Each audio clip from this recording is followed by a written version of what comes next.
ഹരേ ഹരേ കൃഷ്ണ കൃഷ്ണ കൃഷ്ണ ഹരേ ഹരേ ഹരേ രാമ രാമ രാമ ഹരേ ഹരേ ഹരേ കൃഷ്ണ കൃഷ്ണ കൃഷ്ണ ഹരേ ഹരേ ഹരേ രാമ രാമ രാമ ഹരേ ഹരേ ഹരേ കൃഷ്ണ.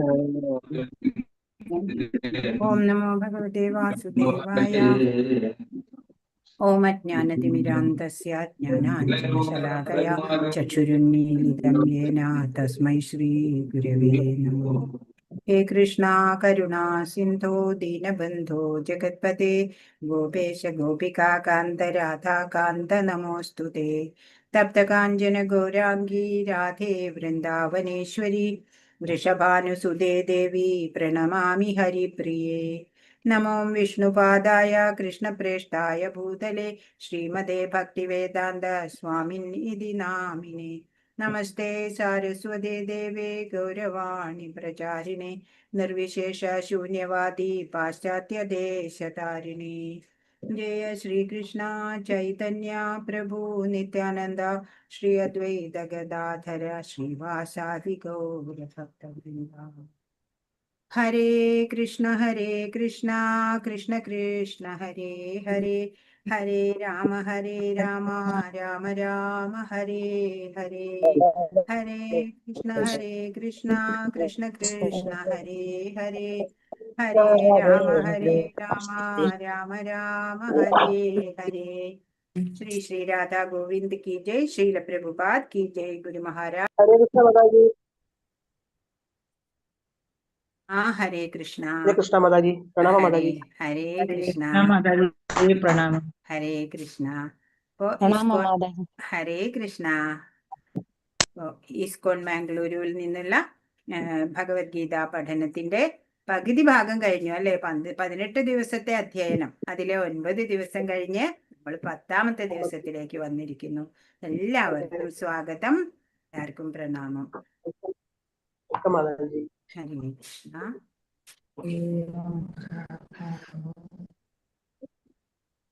അപ്പോൾ നമ്മള് കഴിഞ്ഞ അധ്യായം, ഏറ്റവും മഹനീയമായിട്ടുള്ള അധ്യായം കണ്ടു അല്ലെ. രാജവിദ്യ, രാജഗുഹ്യ യോഗം. അപ്പൊ അവിടെ ഭഗവാന്റെ ഐശ്വര്യങ്ങള് ഇതൊക്കെ നമ്മള് അവിടെ കണ്ടു. പിന്നെ ഭഗവാനെ പ്രാപിക്കാൻ നമുക്ക് സിമ്പിൾ ആയിട്ടുള്ള 4 മാർഗം പറഞ്ഞു തന്നു ഭഗവാൻ അല്ലേ. മന്മനാ ഭവമദ്ഭക്തോ, എന്നെ എപ്പോഴും മനസ്സിൽ വിചാരിക്കുക, എന്റെ ഭക്തനാവുക, എന്നെ ആരാധിക്കുക, പ്രണമിക്കുക, എല്ലാം ഭഗവാനായിക്കൊണ്ട് ചെയ്യുക എല്ലാ കർമ്മങ്ങളും. അങ്ങനെ ആവുമ്പോ ഭഗവാനെ പ്രാപിക്കാം എന്നുള്ള അത്യന്ത രഹസ്യമായിട്ടുള്ള കാര്യങ്ങളൊക്കെ ഭഗവാൻ പറഞ്ഞു തന്നു. ഇപ്പൊ മൂഢന്മാര് ഭഗവാനെ ആരാധിക്കില്ല, മഹാത്മാക്കള് ഭഗവാനെ അറിയാൻ ശ്രമിക്കും അല്ലെ. ജ്ഞാനികള് ഏതു വിധത്തിലാ ഭഗവാനെ ആരാധിക്കുന്നത്, പിന്നെ മറ്റു ദേവതകളെ യജിക്കുന്നവരുടെ ഗതി എന്താണ് എന്നൊക്കെ പറഞ്ഞു. ശരിയായ രീതിയിൽ ആരാധിക്കുന്നത് എങ്ങനെ എന്നൊക്കെ പറഞ്ഞു. ഇപ്പോ നമ്മള് ആ ഭഗവത്ഗീതയുടെ ഹാഫ് പോർഷൻ പിന്നിട്ടപ്പോ തന്നെ നമ്മളൊക്കെ ശ്രീകൃഷ്ണന്റെ കട്ട ഫാൻസായി അല്ലേ. ഇനി പകുതിയും കൂടെ പഠിക്കണം നമുക്ക്. ഇപ്പൊ ഭക്തിയിൽ ഉറച്ചു നിൽക്കുന്നത് എങ്ങനെയെന്ന് ഈ അധ്യായം നമുക്ക് പറഞ്ഞു തരുന്നുണ്ട്. വിഭൂതി യോഗം എന്നാണ് ഈ അധ്യായത്തിന് പേര്.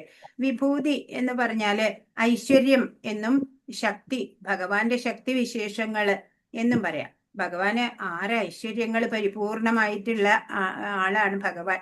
വീരത, യശസ്, ജ്ഞാനം, സൗന്ദര്യം, സമ്പത്ത്, വൈരാഗ്യം, ഇതെല്ലാം. ഇനി ഭഗവാന്റെ വിഭൂതികള്, അതായത് ഭഗവാന്റെ ശക്തി വൈഭവങ്ങള് ഈ നമുക്ക് ചുറ്റും ഈ പ്രപഞ്ചത്തിൽ കാണുന്നത് എന്തൊക്കെയാണെന്ന് നമുക്ക് പറഞ്ഞു തരും.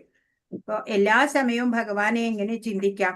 സാധാരണ ഇപ്പൊ നമ്മൾക്ക് ഭൗതിക വസ്തുക്കളെ കുറിച്ചായിരിക്കും ചിന്ത വരിക എപ്പോഴും. ഭഗവാന്റെ അതീന്ദ്രിയതയെ കുറിച്ചൊന്നും ചിന്തിക്കാനുള്ള ആ ഒരു പരിശീലനം നമുക്ക് ലഭിച്ചിട്ടില്ല.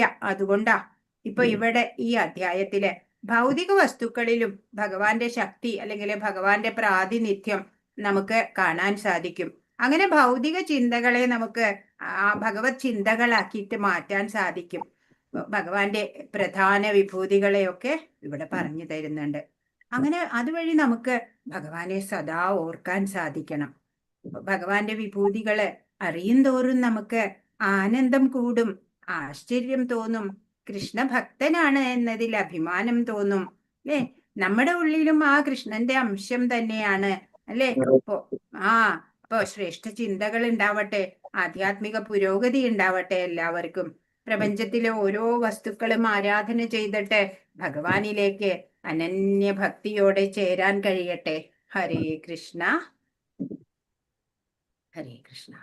ഓം നമോ ഭഗവതേ വാസുദേവായ. ഒന്നാമത്തെ ശ്ലോകം.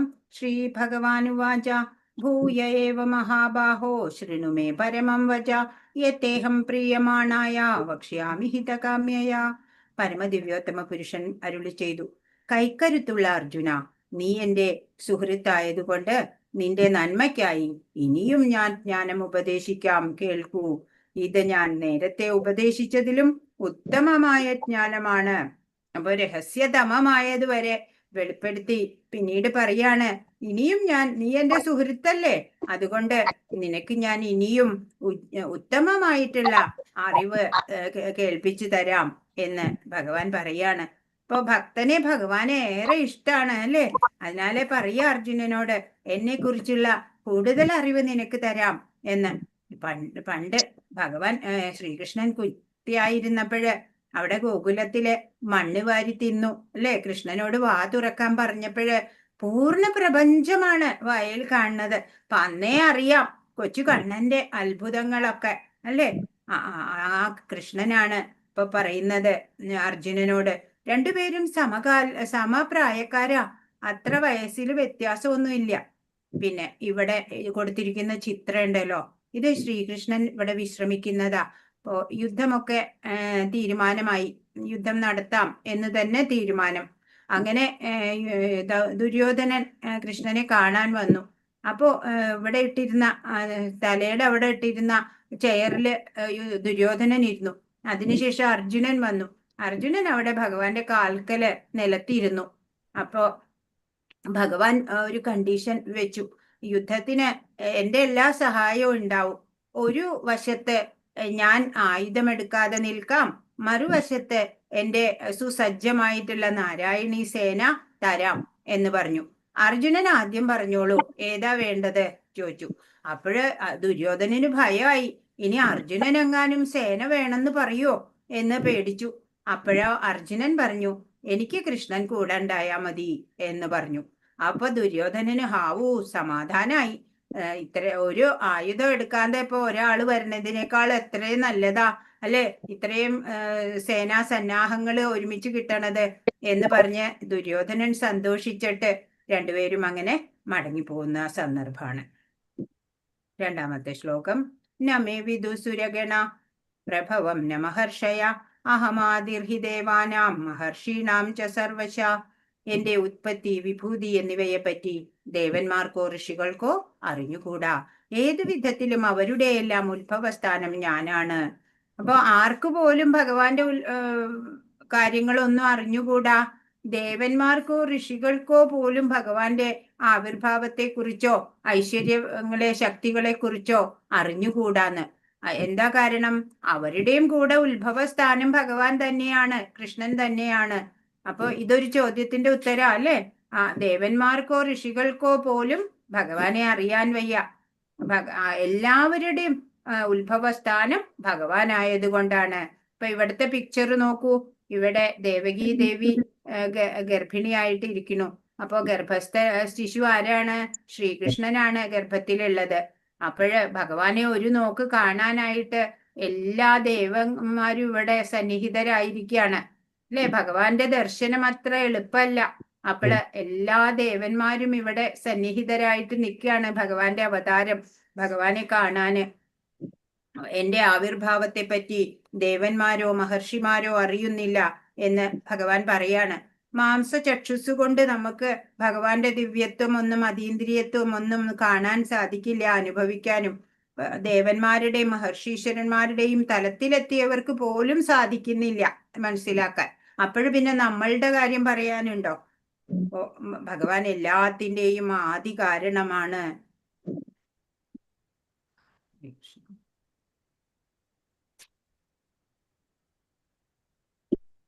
ഏഴാമത്തെ ശ്ലോകം.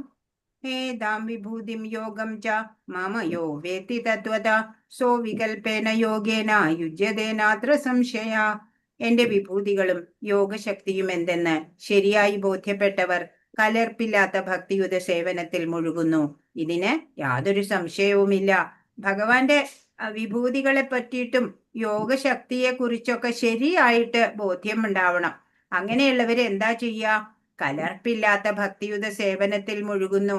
അവരോട് പിന്നെ ആരും നിർബന്ധിക്കേണ്ട ആവശ്യമില്ല. അതല്ലാതെ തന്നെ സദാ ഭഗവത് സ്മരണയിൽ മുഴുകി ഭഗവത് സേവന നിരതരാവും. അതിന് ഒരു സംശയവും വേണ്ട എന്നാണ്. വിഭൂതികള് ഒക്കെ യഥാർത്ഥത്തിൽ മനസ്സിലാക്കി ഭഗവാനുമായിട്ട് ബന്ധം സ്ഥാപിക്കാം നമുക്ക്. അങ്ങനെ ഭഗവാന്റെ സേവനത്തിൽ ഏർപ്പെടാം. അപ്പോഴെല്ലാ സംശയങ്ങളും തീരും. ഭക്തിയില് ഉറച്ചു നിൽക്കാനും സാധിക്കും. അപ്പോ ഭഗവാന്റെ കൃപ ഉണ്ടെങ്കിൽ മാത്രമാണ് ഭഗവാനെ ശരിയായിട്ട് നമുക്ക് മനസ്സിലാക്കാനും സാധിക്കുള്ളൂ. ഹരേ കൃഷ്ണ. ഇനി ചതുശ്ലോകി ഗീത എന്ന് പറയണ 4 ശ്ലോകങ്ങള് ഈ അധ്യായത്തിലാണ് ഉള്ളത്. ഭഗവത്ഗീതയിലൂടെ ഭഗവാൻ പറയാൻ ഉദ്ദേശിച്ച സർവകാര്യങ്ങളും ഭഗവത്ഗീതയുടെ സാരമായിട്ടുള്ള എല്ലാം തന്നെ ഈ വരുന്ന 4 ശ്ലോകങ്ങളിലായിട്ട് ഭഗവാൻ പറയാണ്. 8, 9, 10, 11 ശ്ലോകങ്ങള്. അതിലെ 8ാമത്തെ ശ്ലോകം അഹം സർവസ്യ പ്രഭവോ മത്ത സർവം പ്രവർത്തതേ ഇതി മത്വാ ഭജന്തേ മാം ബുധാഭാവ സമന്വിത. ഭൗതിക ആധ്യാത്മിക ലോകങ്ങളുടെ ഉറവിടം ഞാനാണ്. എല്ലാം എന്നിൽ നിന്നാണ് ഉണ്ടായത്. ഇത് പൂർണ്ണമായി അറിയുന്ന ബുദ്ധിമാന്മാർ എന്റെ സേവനത്തിൽ ഏർപ്പെടുകയും എന്നെ ഉള്ളഴിഞ്ഞ് ആരാധിക്കുകയും ചെയ്യും. അപ്പൊ ഭഗവാൻ എന്താ ഇവിടെ പറയണത്? എല്ലാ ഭൗതിക ലോകത്തിന്റെ ആവട്ടെ ആധ്യാത്മിക ലോകത്തിന്റെ ആവട്ടെ എല്ലാന്റെയും ഉറവിടം ഞാനാണ് എന്ന്, ഭഗവാനാണ്. എല്ലാം ഭഗവാനിൽ നിന്നാണ് ഉണ്ടായത് എന്ന് പൂർണ്ണമായി അറിയുന്ന ബുദ്ധിമാന്മാര് ഭഗവാന്റെ സേവനത്തിൽ ഏർപ്പെടും, ഭഗവാനെ ഉള്ളഴിഞ്ഞ് ആരാധിക്കുകയും ചെയ്യും എന്നാണ്. അപ്പോ 1ാമത്തെ ചതുശ്ലോകി ഗീതയുടെ ശ്ലോകമാണ് ഇപ്പൊ നമ്മൾ കണ്ടത്.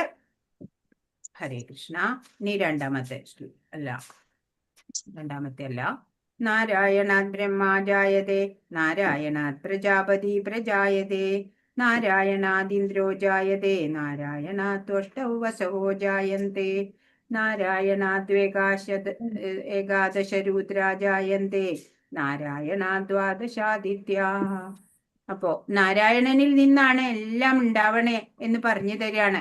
നാരായണനിൽ നിന്ന് ബ്രഹ്മാവ് ജനിച്ചു, നാരായണനിൽ നിന്ന് പ്രജാപതികളും ജനിച്ചു, നാരായണനിൽ നിന്ന് ഇന്ദ്രൻ ജനിച്ചു, നാരായണനിൽ നിന്ന് 8 വസുക്കൾ ജനിച്ചു, നാരായണനിൽ നിന്ന് 11 രുദ്രന്മാർ ജനിച്ചു, നാരായണനിൽ നിന്ന് 12 ആദിത്യന്മാർ ജനിച്ചു. ഈ നാരായണൻ കൃഷ്ണന്റെ ഒരു രൂപവിസ്തരണമാണ്. ഭഗവാൻ കൃഷ്ണൻ അവതാരിയാണ്. ഭഗവാനിൽ നിന്ന് വിസ്തരണം ചെയ്ത നാരായണൻ, ആ നാരായണനിൽ നിന്നാണ് പിന്നെ എല്ലാ ഉത്ഭവങ്ങളും ഉണ്ടായത് എന്നിവിടെ പറഞ്ഞു തരാണ്. അപ്പൊ ഭഗവാൻ എന്നെ ഇവിടെ പറഞ്ഞു തന്നു അല്ലേ, ഞാനാണ് എല്ലാത്തിൻ്റെയും ഉത്ഭവസ്ഥാനം എന്ന് പല സ്ഥലത്തായിട്ട് ഭഗവത്ഗീതയിൽ വ്യക്തമാക്കി തരുന്നുണ്ട്. ചതുശ്ലോകിയിലെ 2ാമത്തെ ശ്ലോകം 9ാമത്തെ ശ്ലോകം മജ്ജിത്ത മദ്ഗത പ്രാണ ബോധയന്ത പരസ്പരം കഥയന്തശ്ച മാം നിത്യം തുഷ്യന്തി ചാരമന്തി ച. എന്റെ ശുദ്ധ ഭക്തന്മാരുടെ ചിന്ത എന്നിൽ കുടികൊള്ളുന്നു. അവരുടെ ജീവിതം തികച്ചും എന്റെ സേവനത്തിനായി സമർപ്പിതമായിരിക്കും. എന്നെക്കുറിച്ചുള്ള സംഭാഷണങ്ങളിൽ ഏർപ്പെട്ട് പരസ്പരം ബോധദീപ്തരാവുക വഴി അവർ സംതൃപ്തിയും ആനന്ദവും അനുഭവിക്കുന്നു. തുഷ്യന്തിച്ച രമന്തിച്ച എന്നാ പറഞ്ഞേക്കണേ. ഭക്തര് ഇവിടെ കാണിച്ചിട്ടുണ്ട് അല്ലെ, ഇസ്കോൺ ഡിവോട്ടീസ്. ആ ഭക്തർക്ക് എപ്പോഴും ആനന്ദവും സംതൃപ്തിയുമാണ് ഉണ്ടാവുക. അപ്പൊ ശുദ്ധഭക്തന്മാര് അല്ലെ, അവരുടെ ചിന്ത എപ്പോഴും ഭഗവാനിലാണ് ഉണ്ടാവുക. അവരുടെ ജീവിതോ ഭഗവത് സേവനത്തിനായിട്ട് മാറ്റിവെച്ചിരിക്കുകയായിരിക്കും. അങ്ങനെ ഭഗവാന്റെ ലീലകള് കീർത്തനങ്ങള് ഒക്കെ ചെയ്തിട്ട് അന്യോന്യം സംഭാഷണത്തിൽ ഏർപ്പെട്ട് പരസ്പരം അവര് ബോധദീപ്തരാവും അല്ലെ. എനിക്ക് ഉണ്ടായ അനുഭവങ്ങള് അല്ലെ, ഭഗവാന്റെ ഓരോ ടച്ച്, ഭഗവാനെ അനുഭവിച്ചറിഞ്ഞ നിമിഷങ്ങളൊക്കെ പരസ്പരം ഷെയർ ചെയ്തിട്ട് അവര് സംതൃപ്തിയും ആനന്ദവും അനുഭവിക്കുകയാണ് ചെയ്യണേ. അതാണ് ഭക്തരുടെ നില അല്ലേ? നമ്മളുടെ പോലെ കുറെ സീരിയൽ കണ്ടിട്ട് കുറെ ഇരുന്ന് കരയുക, കുറെ ഹൈപ്പർ ടെൻഷൻ അടിക്കുക, അല്ലേ? അങ്ങനെയൊന്നും അല്ല ഭക്തര് ചെയ്യണേ. കണ്ടോ? ഭക്തര് എപ്പോഴും ഭഗവാനെ മാത്രാണ് ഓർക്കുന്നത്, ഭഗവാന്റെ സേവനം മാത്രാണ് അവര് ചെയ്യുന്നത്, അല്ലെ? ഭഗവാനെ കുറിച്ചേ അവർക്ക് പറയാനുള്ളൂ. ഭഗവാന്റെ കീർത്തനങ്ങൾ ആലപിക്കുക, അങ്ങനെ ചെയ്ത് അവര് പൂർണ്ണ തൃപ്തിയില് പരമാനന്ദം അനുഭവിച്ചാണ് അവര് ജീവിക്കുന്നത് എന്ന് 9ാമത്തെ ശ്ലോകം പറഞ്ഞു തരുന്നു. ആധ്യാത്മിക ഭക്തിയുത സേവനത്തെ ജീവാത്മാവിന്റെ ഹൃദയത്തിൽ ചെയ്യുന്ന ഒരു ബീജാവാപത്തോടാണ് ചൈതന്യ മഹാപ്രഭു ഉപമിക്കുന്നത്. അതൊരു ചോദ്യത്തിന്റെ ഉത്തരാണ്. ജീവാത്മാവിന്റെ ഹൃദയത്തിൽ ചെയ്യുന്ന ഒരു ബീജാവാപത്തോടാണ് ചൈതന്യ മഹാപ്രഭു ആധ്യാത്മിക ഭക്തിയുത സേവനത്തെ ഉപമിച്ചിട്ടുള്ളത്. അപ്പോ ഭക്തിയുത സേവനം എന്ന് പറഞ്ഞാല് അതൊരു തുടക്കമാണ്. എന്തിന്റെ? നമ്മുടെ ഉള്ളില് ഭക്തി ലത വളരാൻ തുടങ്ങുകയാണ്. അതിന്റെ വിത്ത് ഇടുകയാണ് ചെയ്യണത്. അതാ ഇവിടെ പറയണേ. ഈ വിശ്വത്തിലെ ഗ്രഹയൂഥങ്ങളിലൂടെ സഞ്ചരിച്ചു കൊണ്ടിരിക്കുന്ന ജീവസത്തകൾക്ക് എണ്ണമില്ല. അവരിൽ നന്നേ കുറിച്ചു പേർക്ക് ഒരു ശുദ്ധ ഭക്തനെ കണ്ടുമുട്ടാനും അങ്ങനെ ഭക്തിയുത സേവനത്തെ കുറിച്ച് അറിയാനും ഭാഗ്യമുണ്ടാകാറുള്ളൂ. ഇവിടെ ഈ ഓരോരോ ഗ്രഹങ്ങളിലൂടെ സഞ്ചരിച്ച് ജനിച്ചു മരിച്ച് ഇങ്ങനെ ജീവാത്മാക്കള് സഞ്ചരിച്ചു കൊണ്ടിരിക്കുക. അത്തരം ജീവസത്തകൾ എത്രയാ കോടിക്കണക്കിനെന്ന് എണ്ണമില്ല. അവരിലോ വളരെ വളരെ കുറച്ചു പേർക്ക് മാത്രാണ് ഒരു ശുദ്ധ ഭക്തനെ കണ്ടുമുട്ടാനും ഭക്തിയിലേക്ക് വരാനും സാധിക്കാറുള്ളൂ, അതിന് ഭാഗ്യം ഉണ്ടാവാറുള്ളൂ. ഇപ്പൊ ഒരു വിത്ത് പോലെയാണ് ഈ ഭക്തിയുത സേവനം എന്ന്. ഒരു വിത്ത് ഇട്ടാല് എങ്ങനെയാണ്? ഭക്തി എന്ന് മാത്രം പറഞ്ഞു നിർത്തരുത്. ഭക്തി എന്ന് പറയുന്നത് ഭഗവാനായിട്ടുള്ള ഒരു സേവനാണ്. അപ്പൊ അതാണ് ഭക്തിയുത സേവനം. ഒരു വിത്ത് പോലെയാണ്. ജീവസത്തയുടെ ഹൃദയത്തില് ഈ ബീജം നട്ടു കഴിഞ്ഞ ശേഷം ആ ജീവാത്മാവ് ഹരേ കൃഷ്ണ കൃഷ്ണ കൃഷ്ണ ഹരേ ഹരേ, ഹരേ രാമ രാമ രാമ ഹരേ ഹരേ എന്ന് മന്ത്രോച്ചാരണം ചെയ്തുകൊണ്ടും അങ്ങനെ മന്ത്രോച്ചാരണം ചെയ്യും. പിന്നെ അത് ശ്രവിച്ചും കൊണ്ടിരുന്നാല് ആ വിത്ത് മുളച്ചു വരും. ഒരു വിത്ത് നടുമ്പോഴ് അതിന് ജലസേചനം പരിപോഷണം ഒക്കെ വേണം. അതാണ് നാമജപം. അതുപോലെ സാധനാ ഭക്തികള്, നമ്മൾ നിഷ്ഠയോടെ ഓരോ സാധനാ ക്രിയകൾ ചെയ്യണത്, അതൊക്കെയാണ് ഈ വിത്ത് മുളച്ചിട്ട് അത് പരിപോഷിക്കാനുള്ള വളവും വെള്ളവും ഒക്കെ. അപ്പൊ നമ്മൾ ഈ ഭക്തി ലതാ ബീജം നമ്മുടെ ഒരു ഭക്തന്റെ ഹൃദയത്തില് നട്ടു കഴിഞ്ഞാല് പിന്നെ ഈ ഭഗവത് സേവനങ്ങള് നാമജപങ്ങള് ഒക്കെയും തുടർന്നുകൊണ്ടേയിരിക്കണം. ഒരു വിത്ത് പതിവായി നനച്ചുകൊണ്ടിരുന്നാൽ എന്നതുപോലെ ഭക്തിയുത സേവനത്തിന്റെ ആധ്യാത്മികമായ ചെടിയും ക്രമേണ വളർന്ന് ഭൗതിക ലോകത്തിന്റെ തോട് തുളച്ച് പരവ്യോമത്തിലെ ബ്രഹ്മജ്യോതിസോളം എത്തും. ഇന്നലെ നമ്മൾ കണ്ടു ഗോലോക ചാർട്ടിലെ 7 കവറിങ്. അത് തുളച്ചിട്ട് ഈ ചെടി പുറത്തേക്ക് വളരണം. അങ്ങനെ നനച്ചുകൊണ്ടിരിക്കണം, എന്നാലേ വളരുള്ളൂ. അപ്പോ അങ്ങനെ ഈ ആധ്യാത്മിക ചെടി ക്രമേണ വളർന്നിട്ട് ഈ ഭൗതിക ലോകത്തിന്റെ തോട് തുളച്ച് പുറത്ത് പരവ്യോമത്തിലെ ബ്രഹ്മജ്യോതിസോളം എത്തും. അവിടെ നിർത്തിയാ പോരാ, ആ പരവ്യോമത്തിലും അത് വളർന്ന് ഗോലോക വൃന്ദാവനം എന്നു പേരുള്ള കൃഷ്ണന്റെ സർവോത്കൃഷ്ട ലോകത്തോളം ഉയരും. അങ്ങനെ അവസാനം അത് കൃഷ്ണന്റെ പാദാരവിന്ദങ്ങളെ ആശ്രയിച്ച് വിശ്രമിക്കുകയും ചെയ്യും, അല്ലെ? പിന്നെയും അതിനെ വളർത്തണം. കൂടുതൽ ഭക്തിയുത സേവനം ചെയ്തിട്ട് ആ ലത ഇങ്ങനെ വളർന്ന് ഉത്കൃഷ്ടമായിട്ടുള്ള ഗ്രഹങ്ങളൊക്കെ കടന്ന് പിന്നെയും ഏറ്റവും ടോപ്പിലാ നമ്മൾ ഇന്നലെ കണ്ടു ഗോലോക വൃന്ദാവനം. അവിടെ ഭഗവാന്റെ പാദാരവിന്ദങ്ങളെ ആശ്രയിച്ചിട്ട് ആ ലത വിശ്രമിക്കും. അങ്ങനെ ഒരു വൃക്ഷത്തിന് ക്രമേണ പൂക്കളും കായ്കളും ഒക്കെ ഉണ്ടാവും. അതുപോലെ ഭക്തിയുത സേവനമാകുന്ന ലതയും പൂക്കും കായ്ക്കും ഒക്കെ ചെയ്യും. അപ്പോഴും ശ്രവണ കീർത്തനങ്ങളാലുള്ള ജലസേചനം തുടർന്നു പോരണം, നിർത്തരുത് ഒരിക്കലും. ചൈതന്യ ചരിതാമൃതത്തിൽ ഈ ലതയെക്കുറിച്ച് വിവരിച്ചിട്ടുണ്ട്. ഹരേ കൃഷ്ണ. അപ്പൊ നമ്മുടെയൊക്കെ ഉള്ളില് ഇപ്പൊ ഭക്തിയുടെ ബീജാവാപം നടന്നു കഴിഞ്ഞിട്ടുണ്ട്. അതുകൊണ്ടാ ഈ ഭഗവത്ഗീതയൊക്കെ കേൾക്കാനൊക്കെ തോന്നിയത്. അല്ലാത്തവര് അല്ലേ, ഇപ്പോ രജിസ്റ്റർ ചെയ്യുമ്പോ 100ഉം 200ഉം പേര് രജിസ്റ്റർ ചെയ്യും. ക്ലാസ്സിൽ വരുന്നത് 25-30 പേര്. അതാ സ്ഥിതി. അവർക്കൊന്നും സമയമായിട്ടില്ല. അതാണ്. ഇനി 10ാമത്തെ ശ്ലോകം, അതായത് ചതുശ്ലോകി ഗീതയിലെ 3ാമത്തെ ശ്ലോകം.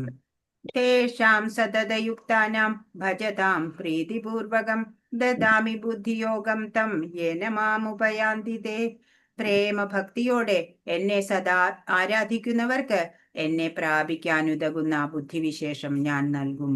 ഇപ്പൊ എന്താ ഭഗവാൻ പറയണേ? എല്ലാവർക്കും ഇപ്പൊ എഡ്യൂക്കേഷണൽ ക്വാളിഫിക്കേഷൻസ് ഒന്നും വലുതായിട്ടുണ്ടാവില്ല, വേദങ്ങൾ മുഴുവൻ പഠിച്ചു വെച്ചിട്ടൊന്നും ആരും ഉണ്ടാവില്ല, അല്ലെ? പക്ഷെ ഒരു യോഗ്യത മാത്രമേ ഒരു ഭക്തന് വേണ്ടൂ. എന്താ വേണ്ടേ? പ്രേമഭക്തിയോടെ വളരെ സ്നേഹത്തോടു കൂടിയിട്ട് ഭഗവാനെ സദാ ആരാധിക്കുക. അങ്ങനെയുള്ളവർക്ക് പിന്നെ ബാക്കിയെല്ലാം ഭഗവാനാ നൽകുക. ഭഗവാനെ പ്രാപിക്കാൻ ഉതകുന്ന ആ ബുദ്ധിവിശേഷവും ജ്ഞാനവും എല്ലാം ഭഗവാനാണ് പിന്നെ നൽകുക. ഇപ്പൊ ഇവിടെ കാണിച്ചിട്ടുള്ളത് ധ്രുവൻ, ചെറിയ കുട്ടി അല്ലേ? നമ്മൾ കുറച്ച് കഥ പറഞ്ഞു എന്ന് തോന്നുന്നുണ്ട്. ധ്രുവൻ ഉത്താനപാദന് 2 ഭാര്യമാര്, സുനീതി, സുരുചി. അപ്പൊ അതില് സുനീതിയുടെ മകൻ ധ്രുവൻ, അപ്പൊ സുരുചിയുടെ മകൻ പിതാവിന്റെ മടിയിൽ കയറി ഇരുന്നപ്പോഴ് ധ്രുവനും കയറി ഇരിക്കാൻ പോയപ്പോഴ് ചെറിയമ്മ വഴക്ക് പറഞ്ഞു, നീ ഇരിക്കണ്ടാന്ന്. അങ്ങനെ ഈ കുട്ടി സങ്കടം വന്ന് അമ്മയുടെ അടുത്തേക്ക് വന്നു. അപ്പൊ അമ്മ പറഞ്ഞു, സാരമില്ല, നമ്മുടെ കർമ്മഫലാണ് നമ്മൾ അനുഭവിക്കേണ്ടത്. മോൻ ഒരു കാര്യം ചെയ്തോളൂ, ഭഗവാനെ ആശ്രയിച്ചാ മതി, മോനെ എല്ലാം കിട്ടും എന്ന് പറയാണ്. എന്നാ ഇനി ഭഗവാനെ കണ്ടിട്ടേ കാര്യമുള്ളൂ പറഞ്ഞ് കുട്ടി വീട് വിട്ട് ഇറങ്ങി പോവാണ്. അപ്പോ വഴിയിൽ നാരദര് പറഞ്ഞു, നീ കൊച്ചു കുട്ടിയല്ലേ, മടങ്ങിപ്പോകൂ വീട്ടിലേക്ക് എന്ന്. ഇല്ല, ദൃഢനിശ്ചയത്തോടെ എനിക്ക് ഭഗവാനെ കിട്ടിയല്ലാണ്ട് ഞാൻ പോവില്ല. അപ്പൊ പിന്നെ നാരദര് എല്ലാം പറഞ്ഞു കൊടുത്തു, എങ്ങനെയൊക്കെ വേണം. ഓം നമോ ഭഗവതേ വാസുദേവായ മന്ത്രം പറഞ്ഞു കൊടുത്തു, അത് ജപിച്ചോളൂ. അങ്ങനെ ഈ കുട്ടി തപസ്യ ചെയ്യാണ്. അങ്ങനെ എന്തിനു വേണ്ടിയാ? അർത്ഥം കിട്ടാനല്ലേ? അച്ഛനേക്കാള് കേമനാവണം, അതിനാ ഭഗവാനെ കാണണത്. അങ്ങനെ ഭഗവാൻ പ്രത്യക്ഷായി. കഠിന തപസ്സായിരുന്നു. അങ്ങനെ ഭഗവാൻ പ്രത്യക്ഷപ്പെട്ടപ്പോഴോ ഒന്നും വേണ്ട, ഭഗവാനെ കണ്ടപ്പോ ഈ കുട്ടിക്ക് എന്താ പറയണ്ടേ അതുപോലും അറിയണില്ല. അപ്പോ ഭഗവാൻ തന്നെ കയ്യിലെ ശംഖ് എടുത്തിട്ട് ആ ഉണ്ണിയുടെ കവിളില് തലോടി. അപ്പോള് ആ കുട്ടിക്ക് എല്ലാ ബുദ്ധിയും ജ്ഞാനവും എല്ലാം ഉദിച്ചു സ്വയം. അങ്ങനെ ഭഗവാനെ കീർത്തിച്ചുകൊണ്ട് ഇങ്ങനെ പാടാൻ തുടങ്ങി ധ്രുവൻ. ഭഗവാൻ സന്തുഷ്ടനായി. എന്തു വേണം എന്ന് ചോദിച്ചു. പിന്നെ എല്ലാം അർത്ഥവും കുറെ അനേകം വർഷങ്ങൾ രാജാവായി ഭരിച്ച് പിന്നെ ധ്രുവ നക്ഷത്ര പദവി കിട്ടും എന്നൊക്കെ പല പല അനുഗ്രഹങ്ങൾ കിട്ടി. അപ്പോഴതാണ് ആ കുട്ടിക്ക് ഒന്നും അറിയില്ലായിരുന്നു. പക്ഷെ ഭഗവാൻ എല്ലാ ബുദ്ധിയും, ഭഗവാനെ പ്രാപിക്കാൻ ഉതകുന്ന ബുദ്ധിവിശേഷം ഒക്കെ ഭഗവാൻ തന്നെ ആ ഭക്തോത്തമനായിട്ടുള്ള ആ ഉണ്ണിക്ക് ഭഗവാൻ നൽകി.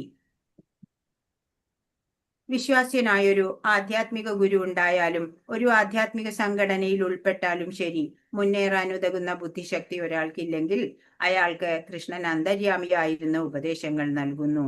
ഇപ്പോ ഇവിടെ ധ്രുവന് ഗുരുവായത് നാരദ മുനിയാ, അല്ലെ? അതുപോലെ ആരൊക്കെ ഒരു ആധ്യാത്മിക സംഘടനയിൽ ഉൾപ്പെട്ടാലും ശരി, ഇപ്പൊ നമ്മള് ഒരു ഗുരുവിന്റെ അടുത്ത് ദീക്ഷ എടുത്താലും ശരി, ഭഗവാനെ അറിയണം എന്നുണ്ടെങ്കിൽ അതിനുള്ള ബുദ്ധി ഭഗവാൻ എന്നെ തരണം. ഭഗവാന്റെ കൃപ തന്നെ വേണം നമുക്ക്. അന്തര്യാമിയായിരുന്നിട്ട് ഭഗവാന്റെ ഉപദേശങ്ങളൊക്കെ നമുക്ക് ലഭ്യമാവണം എന്നുണ്ടെങ്കിൽ അതിന് ഭഗവാന്റെ കാരുണ്യം കൂടിയേ കഴിയുള്ളൂ. അല്ലാതെ എനിക്ക് വേദങ്ങൾ അറിയാം, എനിക്ക് എഡ്യൂക്കേഷണൽ ക്വാളിഫിക്കേഷൻ ഒക്കെ ഉണ്ട് എന്നൊന്നും പറഞ്ഞിട്ട് ഒരു കാര്യമില്ല. ഭഗവാന്റെ കാരുണ്യം ഉണ്ടെങ്കിൽ മാത്രമേ നമുക്ക് ഭഗവാനെ അറിയാനും ഭഗവാനെ പ്രാപിക്കാനും ഒക്കെ സാധിക്കുള്ളൂ. അങ്ങനെ ആ ഭക്തനും അവസാനത്തിൽ പ്രയാസം കൂടാതെ ഭഗവാനിൽ എത്തിച്ചേരാൻ ഇടവരും. നിരന്തരം കൃഷ്ണാവബോധത്തോടെ ജീവിക്കുകയും പ്രേമഭക്തിയോടെ കൃഷ്ണന്റെ സേവ ചെയ്യുകയുമാണ് ആവശ്യമായ യോഗ്യത. ഇത്ര യോഗ്യതയാണ് ആവശ്യമുള്ളൂ.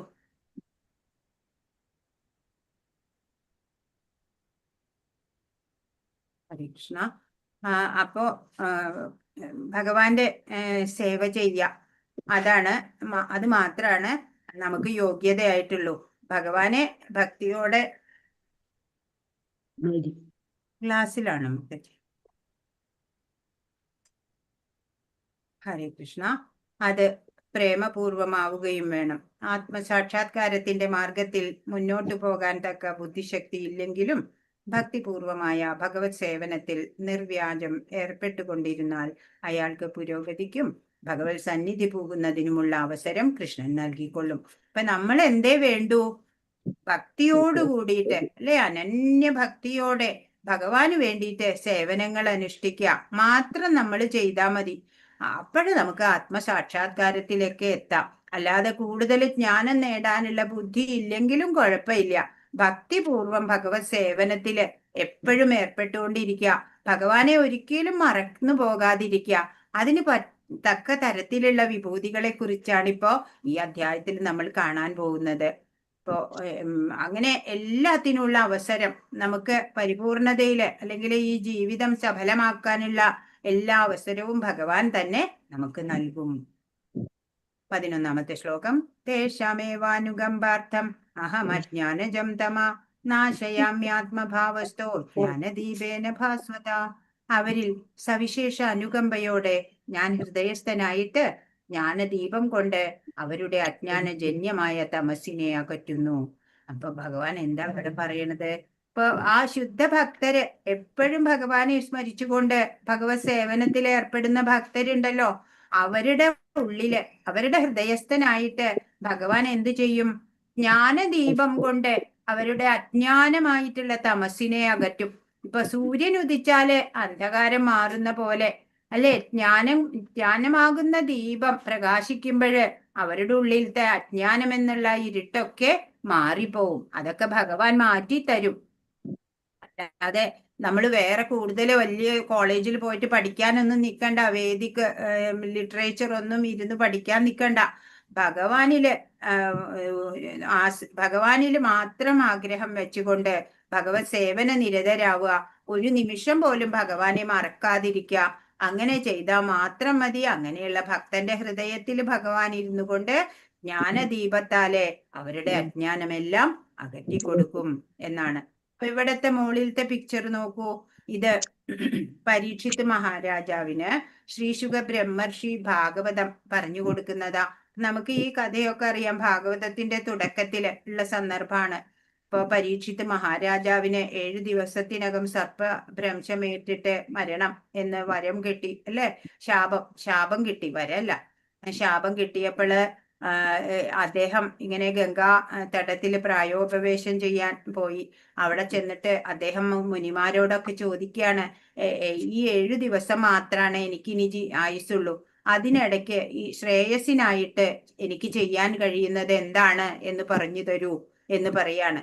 അപ്പോഴേക്കും അദ്ദേഹത്തിന്റെ മുമ്പില് ഭഗവത് കാരുണ്യത്താല് ഒരു ശ്രേഷ്ഠനായ ഗുരു വന്നു ചേരാണ്, ശ്രീശുക ബ്രഹ്മർഷി. അതാണ് ഭഗവാൻ ശ്രീശുക ബ്രഹ്മർഷി പരീക്ഷത്തിന് ശ്രീമദ് ഭാഗവതം, ഭാഗവത ധർമ്മമെല്ലാം പറഞ്ഞു കൊടുക്കുന്നതാണ്. അങ്ങനെ അതറിഞ്ഞ ആ പരീക്ഷിത് രാജാവിന് പിന്നെ യാതൊരു മരണഭയവും ഇല്ലാതായി. അദ്ദേഹം ശരീരബോധത്തിൽ നിന്നൊക്കെ പോയി ആത്മാരാമനായി. ആത്മബോധം മാത്രമേ ഉള്ളൂ, പിന്നെ ശരീരബോധമേ ഇല്ല. പിന്നെ തക്ഷകൻ കടിച്ചാൽ എന്ത്, ആര് കടിച്ചാൽ എന്ത് അല്ലെ. അങ്ങനെ ഉള്ള ആ ഒരു 7 ദിവസം കൊണ്ട് തന്നെ അദ്ദേഹം ആത്മജ്ഞാനം എല്ലാം നേടി. ഇവിടെ താഴെയുള്ള പിക്ചർ നോക്കൂ. ഇത് കപിലദേവനാണ്. ദേവഹൂതി മാതാവാണ് ഇത്. അമ്മ, സ്വന്തം അമ്മയാണ്. പക്ഷെ കുറെ കാലം കഴിഞ്ഞപ്പോ അമ്മയ്ക്ക് മനസ്സിലായി ഇത് എന്റെ പുത്രനാണെങ്കിലും ഭഗവാൻ തന്നെയാണ് സാക്ഷാൽ എന്ന് മനസ്സിലായി. അങ്ങനെ അമ്മ പറയാണ്, എനിക്ക് ആത്മജ്ഞാനം പറഞ്ഞു തരൂ മോനെ എന്ന് പറയാണ്. അങ്ങനെ ഈ കപിലദേവൻ സ്വന്തം അമ്മയായിട്ടുള്ള ദേവഹൂതി മാതാവിന് ആത്മജ്ഞാനമൊക്കെ പകർന്നു കൊടുത്തു. അങ്ങനെ ആ അമ്മ സഫലത നേടി എന്നുള്ളതാണ്. ജീവിതത്തിന് വേണ്ടുന്ന ഭൗതിക ആവശ്യങ്ങളെ പറ്റി ഭക്തൻ വിഷമിക്കേണ്ടതില്ല, ഉത്കണ്ഠയും വേണ്ട. ഹൃദയത്തിലെ അന്ധകാരം നീങ്ങിപ്പോയാൽ ഭക്തന്റെ സേവനത്താൽ സന്തുഷ്ടനായ ഭഗവാൻ ആവശ്യങ്ങളെല്ലാം നിറവേറ്റിക്കൊടുക്കും. അപ്പൊ നമ്മൾ ഭഗവത് സേവനം ചെയ്താൽ മാത്രം മതി. പിന്നെ നമ്മുടെ ഭൗതികമായിട്ടുള്ള ആവശ്യങ്ങളെ കുറിച്ചൊന്നും വേവലാതിപ്പെടണ്ട. അതൊക്കെ ഭഗവാൻ അത് നടത്തി തരും എല്ലാം അല്ലെ. യോഗക്ഷേമം വഹാമ്യഹം എന്ന് പറഞ്ഞു. അവർക്കുള്ളതെല്ലാം നിലനിർത്തും, അവർക്ക് വേണ്ടുന്നതെല്ലാം ഞാൻ ചെയ്യും എന്ന് നമ്മൾ മുമ്പും പഠിച്ചു. അപ്പൊ ഇതാണ് ഭഗവത്ഗീതയിലെ ഉപദേശങ്ങളുടെ സാരം. ഭഗവത്ഗീതാ പഠനം വഴി ഒരാൾക്ക് ഭഗവാന് സ്വയം സമർപ്പിതനായി തീരാൻ കഴിയും. അപ്പൊ ഈ 4 ശ്ലോകങ്ങളിലൂടെ ആ ഭഗവത്ഗീതയുടെ സാരം മുഴുവനും പറഞ്ഞു തന്നു ഭഗവാൻ. അപ്പൊ അതാണ് ഭഗവത്ഗീതയുടെ സാരം എന്താണെന്ന് ചോദിച്ചാല് വലിയ ക്വസ്റ്റ്യൻ ആൻസറിന് വേണ്ടി ചോദിക്കുകയാണെങ്കിൽ മുഴുവൻ എഴുതാം. ചെറുതായിട്ട് ചോദിക്കുകയാണെന്നുണ്ടെങ്കിൽ ഭക്തിയുടെ ഭഗവത് സേവനം ചെയ്യാം. അത് തന്നെ ഭക്തിപൂർവം കൃഷ്ണന്റെ സേവനത്തിൽ മുഴുകുകയും ചെയ്യാം. സർവവും ഭഗവാൻ ഏറ്റെടുക്കുന്നതോടെ ഭക്തൻ ഭൗതിക പ്രയത്നങ്ങളിൽ നിന്നെല്ലാം തികച്ചും മുക്തനാകുന്നു. അപ്പൊ ഭഗവത്ഗീതയിലൂടെ പറയാൻ ഉദ്ദേശിക്കുന്നത് എല്ലാം തന്നെ ഈ 4 ശ്ലോകങ്ങളിലായിട്ട് ഭഗവാൻ പറഞ്ഞു. എന്തൊക്കെ പറഞ്ഞു? എല്ലാറ്റിൻ്റെയും ഉറവിടം ഭഗവാനാണ്. അപ്പൊ ബുദ്ധിമാന്മാര് ഇതറിഞ്ഞിട്ട് സ്നേഹത്തോടെ ഭഗവാനെ സേവിക്കും. ഭഗവാനെ എപ്പോഴും ഓർക്കും. ഭഗവാന് വേണ്ടി മാത്രം അവര് പ്രവർത്തിക്കും. അപ്പോഴോ തുഷ്യന്തിച രമന്തിച എന്ന് പറഞ്ഞു അല്ലെ. അങ്ങനെ ഭഗവാനെ പറ്റി മാത്രം ചിന്തിച്ച് ഭഗവാനായിക്കൊണ്ട് പ്രവർത്തിക്കുമ്പോ അവർക്ക് എന്താ ഉണ്ടാവണേ? ഒരു ഭക്തന് സദാ സന്തോഷവും ആനന്ദവും മാത്രാണ് ഉണ്ടാവുക. പ്രേമപൂർവം ഭഗവാനെ ഭജിക്കുന്നവർക്ക് വേണ്ടിയിട്ടുള്ള ബുദ്ധിയോഗവും അല്ലെ, അവർക്ക് വേണ്ടുന്ന ബുദ്ധിയും ഭഗവാനെ അറിയാനുള്ള ബുദ്ധിയും ഭഗവാൻ തന്നെയാണ് നൽകുക അവർക്ക്. അങ്ങനെയുള്ളവര് ഭഗവാനിലേക്ക് എത്തിച്ചേരും, തിരിച്ചെത്തും അല്ലെ. ഭഗവാനിലാണ് അവരുടെ ബോധം, കൃഷ്ണ അവബോധം അല്ലെ. അങ്ങനെ ഭഗവാനെ നിരന്തരം പ്രേമപൂർവം ഭജിക്കുന്നവർക്ക് ഭഗവാൻ തന്നെയാണ് ജ്ഞാനം നൽകുന്നത്. സദാ നാമജപം നടത്തുന്നവരോട് അനുകമ്പയാണ് ഭഗവാൻ ഉണ്ടാവുക. അങ്ങനെയുള്ളവരുടെ ഉള്ളില് അല്ലെ ഹൃദയസ്ഥനായിട്ട് ജ്ഞാനദീപത്താലെ അവരുടെ അജ്ഞാന അന്ധകാരമെല്ലാം നീക്കിത്തരും അല്ലെ. ഹരേ കൃഷ്ണ മന്ത്രം ജപിക്കുക നമ്മള്. ഒരു ഭക്തൻ ഭഗവാനെ അറിഞ്ഞാ പിന്നെ എന്താ ചെയ്യുള്ളൂ? ഭഗവാനെ കുറിച്ച് മാത്രമായിരിക്കും സംഭാഷണം. മനസ്സിൽ ഭഗവാൻ മാത്രമേ ഉണ്ടാവുള്ളൂ. ഭഗവാനായിട്ടുള്ള സമർപ്പിത ജീവിതമായിരിക്കും. അങ്ങനെ ഭഗവാനെ സേവിക്കുന്നവർക്കോ ഭഗവത് കാരുണ്യം എപ്പോഴും ഉണ്ടാവും. അപ്പൊ നമ്മൾ പ്രയത്നം തുടർന്നുകൊണ്ടേയിരിക്കുക. ഗുരുവിന്റെയും ഭഗവാന്റെയും ഒക്കെ കാരുണ്യത്താലാണ് ഒരാൾ ഈ ഭക്തി മാർഗത്തിലേക്ക് എത്തുന്നത് തന്നെ. ഏതോ പൂർവ്വ പുണ്യ സുഹൃതം കൊണ്ടായിരിക്കാം ഇപ്പൊ നമ്മളൊക്കെ അല്ലെ ഭഗവത്ഗീത മനസ്സിലാക്കാൻ തന്നെ നമുക്ക് സാധിച്ചത്. ഹരേ കൃഷ്ണ. 12ഉം 13ഉം ശ്ലോകങ്ങൾ ഒന്നാണ്. അപ്പൊ ഇത്രയും കാര്യങ്ങൾ അറിഞ്ഞ അർജുനൻ ഭഗവാനെ കുറിച്ചുള്ള ആ ഭഗവാന്റെ സുപ്രീമസി അല്ലെ, ഭഗവാൻ ശ്രേഷ്ഠതമനാണ് എന്നുള്ള കാര്യമെല്ലാം മനസ്സിലാക്കി. അർജുനൻ പറയാണ്, അർജുന ഉവാച പരം ബ്രഹ്മ പരം ധാമ പവിത്രം പരമം ഭവാൻ പുരുഷം ശാശ്വതം ദിവ്യം ആദിദേവമജം വിഭും ആഹുസ്ത്വാം ഋഷയ സർവേ ദേവർഷിർനാരദസ്തഥാ ആസിതോ ദേവലോ വ്യാസ സ്വയം ജൈവ ബ്രവീഷിനെ. അർജുനൻ പറഞ്ഞു, അങ്ങ് പരമദിവ്യോത്തമ പുരുഷനാണ്. പരമമായ ധാമവും പവിത്രമായതും നിരപേക്ഷ തത്വവും ഭവാൻ തന്നെ. എന്തൊക്കെയാണ് കണ്ടുപിടിച്ചത്? അർജുനൻ പറയാണ്, അങ്ങ് പരമദിവ്യോത്തമ പുരുഷനാണ്. അങ്ങ് പരമമായ ധാമം അത് അങ്ങ് തന്നെയാ, വേറെ ആരുമല്ല. പവിത്രമായത് ടോട്ടലി പ്യുവറാണ്. നിരപേക്ഷ തത്വം ആ പരമസത്യം അത് ഭവാൻ തന്നെയാണ്. മാത്രല്ല സനാതനനും അഭൗതികനും ആദിപുരുഷനും അജനും മഹാനുമാണ് അങ്ങെന്ന് ആര് പറഞ്ഞു? ദേവർഷിയായ നാരദൻ, അസിതൻ, ദേവലൻ, വ്യാസൻ മുതലായ എല്ലാ ഋഷികളും ഊന്നി പറയുന്നുണ്ട്. ഇപ്പോഴോ അങ്ങ് സ്വയം എന്നോട് ഇതൊക്കെ വ്യക്തമായി പറയുകയും ചെയ്തു. അപ്പോഴോ ഭഗവാന്റെ എങ്ങനെയാ ഭഗവാനെ അംഗീകരിച്ചത് അർജുനൻ? ഭഗവാൻ പരമ ദിവ്യോത്തമ പുരുഷനാണ്, പരമമായ ധാമമാണ്, പവിത്രമായതാണ്, നിരപേക്ഷ തത്വമാണ്. മാത്രല്ല സനാതനനാണ്, അഭൗതികനാണ്, ആദിപുരുഷനാണ്, അജനാണ്, മഹാനാണ്. അത്രയും കാര്യങ്ങളാണ് ഇപ്പൊ അർജുനൻ കണ്ടുപിടിച്ചത് അല്ലേ. ഭഗവാനെ കുറിച്ച് മനസ്സിലാക്കിയിട്ട് പറയാണ്, ഭഗവാനെ എത്ര സ്തുതിച്ചാലും മതിയാവണില്ല അല്ലേ അർജുനന്. അതാണ് ഇവിടെ അർജുനൻ ഭഗവാനെ കുറിച്ച് ശരിയായി മനസ്സിലാക്കുകയാണ്. ജീവാത്മാക്കളുടെ ഉറവിടം, അവർക്ക് എത്തിച്ചേരേണ്ടത്, ശുദ്ധീകരിക്കപ്പെടേണ്ടത് എല്ലാം ഭഗവാനാണ്. ഭഗവാൻ പുരുഷൻ അല്ലെ, പരമപുരുഷൻ ഭഗവാൻ ഒരു വ്യക്തി എക്കാലത്തും ഉള്ളവനാണ്, നാശയില്ല. ഭഗവാന് ദിവ്യനാണ് എന്ന് വെച്ചാൽ ഭൗതികനല്ല, ജനിക്കാത്തവനാണ്, ഏറ്റവും മഹത്തായവനാണ്, വിഭു മഹത്തായവൻ ആണ്. ഇപ്പൊ നാരദൻ, അസിതൻ, ദേവലൻ, വ്യാസൻ ഇവരെല്ലാം മുമ്പ് പറഞ്ഞ് ആ സത്യം ഞാൻ മനസ്സിലാക്കിയിട്ടുണ്ടായിരുന്നു. ഇപ്പോള് അങ്ങ് വീണ്ടും അത് എന്റെ നേരെ മുമ്പിൽ നിന്നുകൊണ്ട് അത് വെളിപ്പെടുത്തി തന്നു എന്ന്. ഇപ്പൊ ഭഗവത്ഗീതയില് സങ്കല്പങ്ങളില്ല, എല്ലാം സത്യം മാത്രാണ്. ദേവന്മാർക്കോ ദാനവർക്കോ അങ്ങയെ മനസ്സിലാക്കാനാവില്ല. അങ്ങ് പറഞ്ഞു തന്നാൽ തന്നെ അറിയൂ. ഏറ്റവും ആദിമനായതുകൊണ്ട് ഭഗവാൻ പറഞ്ഞു തരണം അല്ലെ, എന്നാ മാത്രമേ ഭഗവാനെ കുറിച്ച് നമുക്ക് അറിവ് കിട്ടുള്ളൂ. അപ്പോ പറയാണ് അർജുനൻ, ഇനിയും അങ്ങയുടെ വിഭൂതികളെ പറയൂ. ഭഗവാനെ കുറിച്ച് കേട്ടിട്ട് മതി വരുന്നില്ല അർജുനന്. ഒരു ഭക്തൻ അങ്ങനെയാ അല്ലെ, ഭഗവാനെ കുറിച്ചിട്ട് എത്ര കേട്ടാലും മതിയാവില്ല. ഇപ്പൊ യുദ്ധഭൂമിയാണ് എന്ന് പോലും അർജുനൻ ഓർക്കുന്നില്ല. പറയാണ്, അങ്ങ് പരമദിവ്യോത്തമ പുരുഷനാണെന്നൊക്കെ എനിക്ക് ബോധ്യായി. എന്നാലും അങ്ങയുടെ കുറേയും കൂടെ വിഭൂതികള് എനിക്കൊന്ന് പറഞ്ഞു തരൂ എന്ന് പറയാണ്. ഒരു പിതാവ് കുഞ്ഞിനെ കൈ പിടിച്ചു നടത്തിക്കുന്ന പോലെയാണ് ഭഗവാൻ നമുക്ക് മാർഗനിർദ്ദേശം നൽകി നമ്മളെ മുന്നോട്ട് നയിക്കുന്നത്. 18ാമത്തെ ശ്ലോകം. വിസ്തരേണാത്മനോ യോഗം വിഭൂതിം ച ജനാർദ്ദന ഭൂയ കഥയ തൃപ്തിർഹി ശൃണുതോ നാസ്തി മേ അമൃതം. അങ്ങയെ പറ്റി കേട്ടിട്ട് എനിക്കൊരിക്കലും മതി വരുന്നില്ല. കേൾക്കും തോറും അങ്ങയുടെ വാക്കുകളാകുന്ന അമൃതത്തെ ആസ്വദിക്കാൻ തോന്നുന്നു. ഹേ ജനാർദ്ദന, അങ്ങയുടെ വിഭൂതികളെ പറ്റി, അവയുടെ യൗകിക പ്രഭാവത്തെ പറ്റി വീണ്ടും വിശദമായി വിസ്തരിച്ചു തന്നാലും. അപ്പോ പറയാ, എനിക്ക് മതിയാവണില്ല എത്ര കേട്ടിട്ടും അല്ലെ. ഭക്തൻ അങ്ങനെയാ, ഭഗവാന്റെ മഹിമ എത്ര കേട്ടാലും മതിയാവില്ല. ആ അമൃത വാക്കുകൾ, ഭഗവാന്റെ വാക്കുകളാകുന്ന അമൃത ആസ്വദിച്ച് മതി തീരുന്നില്ല അല്ലെ. അങ്ങനെ പറയാണ്, അങ്ങയുടെ വിഭൂതികളെ പറ്റി, അവയുടെ യൗകികമായിട്ടുള്ള യോഗപ്രഭാവത്തെ പറ്റിയിട്ട് എല്ലാം എനിക്ക് വിശദമായിട്ട് പറഞ്ഞു തരണം എന്ന് അർജുനൻ പറയാണ്. അപ്പൊ ഭഗവാൻ എന്താ പറയണേ? ശ്രീ ഭഗവാൻ ഉവാച ഹന്തതേ കഥയിഷ്യാമി ദിവ്യാഹ്യാത്മവിഭൂതയ പ്രാധാന്യത കുരു ശ്രേഷ്ഠ നാസ്ത്യന്തോ വിസ്തരസ്യ മേ.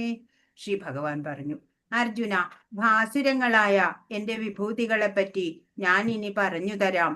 പ്രാധാന്യമുള്ളവയെ പറ്റി മാത്രം വിസ്തരിക്കുകയാണെങ്കിൽ അവയ്ക്ക് അവസാനമുണ്ടാവില്ല. അപ്പൊ പറഞ്ഞു, ഞാൻ പറഞ്ഞു തരാം, പക്ഷെ പ്രാധാന്യമുള്ളത് മാത്രമാണ് ഞാൻ പറഞ്ഞു തരുള്ളൂ. കാരണം വിസ്തരിക്കാൻ തുടങ്ങിയാല് അതിന് അവസാനമില്ല, അനന്തമായിട്ട് ഇങ്ങനെ നീണ്ടു പോവാണ് അല്ലെ. ഭഗവത് കഥകള്, കീർത്തനങ്ങള്, ലീലകള് ഇതൊക്കെ എത്ര കേട്ടാലും മതിയാവില്ല. ഇപ്പൊ കുരുക്ഷേത്ര യുദ്ധഭൂമിയിലെ സാരഥിയായിട്ട് അല്ലെ, ചാരിയറ്റ് ഡ്രൈവറായിട്ടാ ഇപ്പൊ കൃഷ്ണൻ നിൽക്കുന്നത്, ഈ പരമദിവ്യോത്തമ പുരുഷനായ കൃഷ്ണൻ. അർജുനന്റെ മുമ്പില് ഒരു ശത്രു എത്തിയാലുണ്ടല്ലോ, ഭഗവാന്റെ ഒരു നോട്ടം മതി. ആ നോട്ടം കൊണ്ട് തന്നെ ആ ശത്രുവിന്റെ എല്ലാ ശക്തിയും ആയുസ്സും കുറയും. എല്ലാം ഭഗവാനാ ചെയ്യുന്നേ. അർജുനൻ ഒരു അമ്പെയ്യ മാത്രം ചെയ്യും, ഒരു നിമിത്തമായിട്ട് അമ്പെയ്യണു. പക്ഷേ ബാക്കിയെല്ലാം ഭഗവാൻ ചെയ്തു കൊടുക്കുകയാണ് ആ ഭക്തന് വേണ്ടിയിട്ട്. ഭഗവാന്റെ കയ്യിൽ ഒരു ടൂള് മാത്രാണ് ആവേണ്ടതുള്ളൂ നമ്മള്, അല്ലാതെ നമ്മളുടെ നേട്ടമൊന്നുമല്ല. അപ്പോ ഭഗവാൻ പറയാണ്, എന്റെ വിഭൂതികള് അനന്തമാണ്. പ്രധാനമായത് ചിലത് ഞാൻ പറയാം. വിസ്താരമായി പറയാൻ തുടങ്ങിയാല് ഇവയ്ക്ക് അന്തമില്ലാത്ത അത്രയ്ക്കുണ്ട് എന്ന് പറയാണ്. 20ാമത്തെ ശ്ലോകം. അഹമാത്മാ ഗുഢാകേശ സർവഭൂതാശയസ്ഥിത അഹമാദിഷ്ട മധ്യം ച ഭൂതാനാമന്ത ഏവ ച. ഹേ അർജുന, ജീവജാലങ്ങളുടെ എല്ലാം ഹൃദയത്തിൽ സ്ഥിതി ചെയ്യുന്ന പരമാത്മാവാണ് ഞാൻ. അവയുടെ തുടക്കവും മധ്യവും അവസാനവും ഞാനാകുന്നു. അറിയാ, എല്ലാ ജീവാത്മാക്കളുടെയും ഹൃദയത്തില് സ്ഥിതി ചെയ്യുന്ന പരമാത്മാവാണ് ഞാന്. അവയുടെയൊക്കെ തുടക്കം, മധ്യം, അവസാനം എല്ലാം ഭഗവാനാണ് എന്ന് ഭഗവാൻ പറഞ്ഞു തരികയാണ്. എല്ലാവരുടെയും ഹൃദയത്തിലിരിക്കുന്ന പരമാത്മാവ് ആരാണ്? ഭഗവാൻ കൃഷ്ണനാണ്. പ്രപഞ്ചം എന്നുള്ളത് ഭഗവാന്റെ വിഭൂതി എന്ന് അവഗണിച്ച് നടക്കുന്നവരുണ്ട് അല്ലെ. ഭയാശങ്കകളാണ് അവർക്ക് ഉണ്ടാവുള്ളൂ. സങ്കുചിത ലോകത്ത് അവർക്ക് ആശങ്കകൾ മാത്രമേ ഉണ്ടാവുള്ളൂ. സർവേശ്വരന്റെ ആ ദിവ്യ വിഭൂതി തിരിച്ചറിഞ്ഞിട്ട് അംഗീകരിക്കാൻ സാധിക്കണം. അപ്പോഴാണ് ഭയം, ദുഃഖം എല്ലാം ഒഴിയുള്ളൂ. അല്ലാണ്ട് ആസുരി സ്വഭാവമുള്ളവര് ഭഗവാനിൽ അസൂയാലുക്കളായിട്ട് അങ്ങനെ ഭഗവാന് തന്നെ പ്രത്യേകിച്ച് ശക്തിവിശേഷങ്ങളോ ഒന്നും ഇല്ല എന്ന് പറയും. അവർക്കോ ക്ലേശങ്ങൾ മാത്രമേ ഉണ്ടാവുള്ളൂ ഈ ജീവിതത്തില് എന്നാണ്. ഹരേ കൃഷ്ണ. അപ്പൊ ഓരോരോ വിഭൂതികൾ ഇനി പറയാൻ തുടങ്ങാണ്. ആദിത്യന്മാരുടെ കൂട്ടത്തിൽ വിഷ്ണുവും, ജ്യോതിസുകളിൽ ദീപ്തിമത്തായ സൂര്യനും, മരുത്തുക്കളിൽ മരീചിയും, നക്ഷത്രങ്ങളിൽ ചന്ദ്രനുമാണ് ഞാൻ.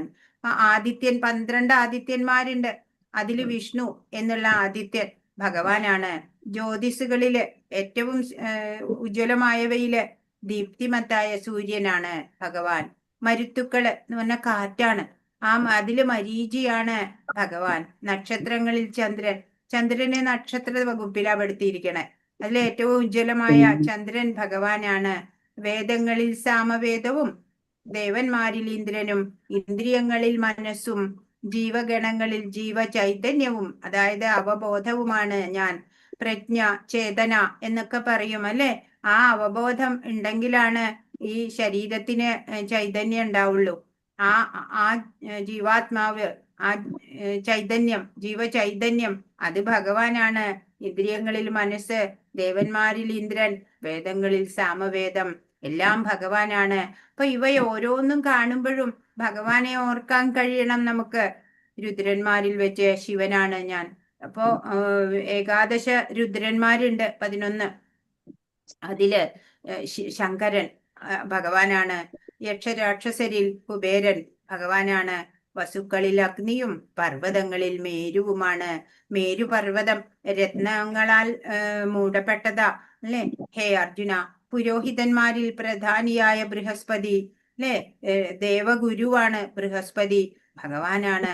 സേനാധിപന്മാരിൽ കാർത്തികേയൻ, സുബ്രഹ്മണ്യൻ ഭഗവാനാണ്. ജലാശയങ്ങളിൽ സമുദ്രം, അതും ഭഗവാനാണ്. ഇനിയോ മഹർഷികളിൽ ഭൃഗുവും, സ്പന്ദനങ്ങളിൽ അഭൗതികമായ ഓങ്കാരവും, യജ്ഞങ്ങളിൽ തിരുനാമജപവും, സ്ഥാവരങ്ങളിൽ ഹിമാലയവും ഭഗവാനാണ്. മഹർഷിമാരിൽ വെച്ച് ഭൃഗു മഹർഷി അല്ലെ, ശ്രേഷ്ഠനായിട്ടുള്ള ഭൃഗു മഹർഷി ഭഗവാനാണ്. സ്പന്ദനങ്ങള് അതായത് വാക്കുകളിലെ അഭൗതികമായ ഓങ്കാരം. എല്ലാ വൈദിക മന്ത്രങ്ങളും ഓം എന്നാ തുടങ്ങണേ അല്ലെ. ഓം നമോ നാരായണായ, ഓം നമോ ഭഗവതേ വാസുദേവായ അല്ലെ. ഓം, ആ ഓം എന്നുള്ള വാക്കുണ്ടല്ലോ അത് ഭഗവാനാണ്. യജ്ഞങ്ങളിലെ തിരുനാമജപം നമ്മൾ പറഞ്ഞു, കലിയുഗത്തിലെ ധർമ്മം അല്ലെ, നാമജപ യജ്ഞമാണ്. അത് ഭഗവാനാണ്. സ്ഥാവരങ്ങളിൽ ഹിമാലയം, ഹിമാലയ പർവ്വതം അത് ഭഗവാനാണ്. മഹർഷീണാം ഭൃഗുരഹം ഗിരാമസ്മേകമക്ഷരം, യജ്ഞാനാം ജപയജ്ഞോസ്മി സ്ഥാവരാണാം ഹിമാലയ. മഹർഷികളിൽ ഭൃഗുവും, സ്പന്ദനങ്ങളിൽ അഭൗതികമായ ഓങ്കാരവും, യജ്ഞങ്ങളിൽ തിരുനാമജപവും, സ്ഥാവരങ്ങളിൽ ഹിമാലയവുമാണ് ഞാൻ. അപ്പൊ യജ്ഞാനാം ജപയജ്ഞോസ്മി എന്ന് ഭഗവാൻ എന്നെ പറഞ്ഞിട്ടുണ്ട് അല്ലെ. ഇവിടെ മാലയില് നമ്മുടെ മഹാമന്ത്രം ഹരേ കൃഷ്ണ മന്ത്രം ജപിക്കുന്നത് അറിയാത്തവര് പഠിച്ചെടുക്കണം, അത് മാലയിൽ ജപിക്കാനായിട്ടോ. ഹരേ കൃഷ്ണ. ഇവിടെ ഗുരുകുലത്തിലെ കുട്ടികള് നാമജപം ചെയ്യുന്നതാണ്. തുടർന്ന് പറയാണ്, വൃക്ഷങ്ങളിൽ അശ്വത്ഥവും, ദേവർഷിമാരിൽ നാരദനും, ഗന്ധർവന്മാരിൽ ചിത്രരഥനും, യോഗസിദ്ധി നേടിയവരിൽ കപിലമുനിയും ഞാനാണ്. അശ്വത്ഥം എന്ന് പറഞ്ഞാൽ ആൽമരം, ബോധിവൃക്ഷം എന്നൊക്കെ പറയും. ദേവർഷിമാരില് നാരദനാണ്. ഗന്ധർവന്മാരിൽ വെച്ച് ചിത്രരഥനാണ് ഭഗവാൻ. യോഗസിദ്ധി നേടിയവരിൽ കപിലമുനി ഭഗവാൻ. അശ്വങ്ങളിൽ ഞാൻ ഉച്ചൈശ്രവസ്, അത് പാലാഴി കടയുമ്പോ അല്ലെ, അമൃതം നേടാനായി കലക്കപ്പെട്ട സമുദ്രത്തിൽ പിറന്ന കുതിരയാണ് ഉച്ചൈശ്രവസ്, അത് ഭഗവാനാണ്. ആനകളിൽ ഇന്ദ്രവാഹനമായ ഐരാവതവും, മനുഷ്യരിൽ രാജാവ് ഒക്കെ ഭഗവാനാണ്. പിന്നെയോ ആയുധങ്ങളിൽ വെച്ച് വജ്രം എന്ന് വെച്ചാൽ ഇടിമിന്നല്, പശുക്കളിൽ സുരഭിയും, ജനനഹേതുക്കളിൽ കാമദേവനും, സർപ്പങ്ങളിൽ വാസുകിയും ഞാൻ തന്നെ, എല്ലാം ഭഗവാനാണ് എന്ന് പറഞ്ഞു തരാണ്. അനേക ഭണങ്ങളോടുകൂടിയ നാഗങ്ങളിൽ അനന്തനാണ് ഞാൻ. ജലജീവികളിൽ വരുണൻ, പിതൃക്കളിൽ അര്യമ, ശിക്ഷകരിൽ മൃത്യുദേവതയായ യമനും. ഇപ്പൊ പിതൃലോകം അതിന്റെ രാജാവാ അര്യമ, അത് ഭഗവാനാണ്. പിന്നെ ശിക്ഷകർ മൃത്യുദേവത യമൻ, അതും ഭഗവാനാണ്. അനന്തൻ ഭഗവാനാണ്. ജലജീവികളിൽ വരുണൻ ഭഗവാനാണ്. ദൈത്യന്മാരിൽ ഭക്തപ്രഹ്ലാദനാണ്. കീഴ്പ്പെടുത്തുന്നവയിൽ കാലം, വന്യമൃഗങ്ങളിൽ സിംഹം, പക്ഷികളിൽ ഗരുഡൻ. അങ്ങനെ ശ്രേഷ്ഠമായതൊക്കെ ഭഗവാനാണ് എന്ന് പറഞ്ഞു തരികയാണ്. ഈ പ്രപഞ്ചത്തിലെ എല്ലാം തന്നെ ഭഗവാൻ തന്നെയാണ് എന്ന് നമ്മൾ ക്രമേണ മനസ്സിലാക്കണം. അപ്പൊ ഓരോന്ന് കാണുമ്പോഴും നമുക്ക് ഭഗവാനെ ഓർക്കാൻ സാധിക്കും, ഭഗവാനെ ആദരിക്കാനും കഴിയും. സൃഷ്ടിയുടെ ആദിമധ്യ അവസാനങ്ങൾ ഞാൻ തന്നെ.